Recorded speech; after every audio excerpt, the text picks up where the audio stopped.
আজ পয়লা বৈশাখ। বাংলা নতুন বছরের প্রথম দিনে শান্তি, ঐক্য এবং সম্প্রীতির বার্তা নিয়ে প্রভাতী শোভাযাত্রার আয়োজন করে বরাক উপত্যকা বঙ্গ সাহিত্য সংস্কৃতি সম্মেলন। এদিন সকালে জেলা ক্রীড়া সংস্থার মাঠ থেকে বের হয় এক বিশাল বর্ণাঢ্য শোভাযাত্রা। শহরের প্রধান প্রধান সড়ক পরিক্রমা করে বঙ্গভবনে গিয়ে শেষ হয় শোভাযাত্রা। এই শোভাযাত্রায় শহরের বিভিন্ন দল সংগঠন অংশগ্রহণ করেছে। Bureau report, CNN 24 news, Silchar. 232 বঙ্গাব্দের এই পূর্ণ প্রভাতে প্রতিটি মহামানব আজ ঐক্যের বার্তা বয়ে নিয়ে চলেছে।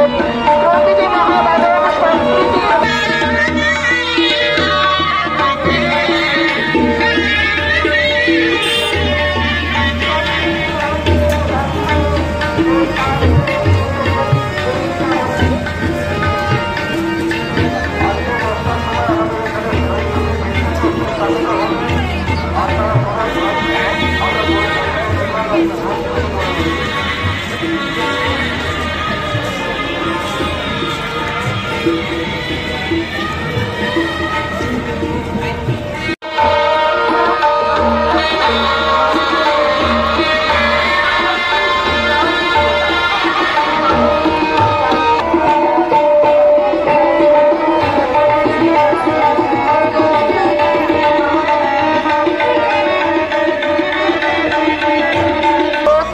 আমাদের বরাক উপত্যকার ঐতিহ্য, বরাক উপত্যকার বহুভাষিক সংস্কৃতি আমাদের ঐতিহ্য।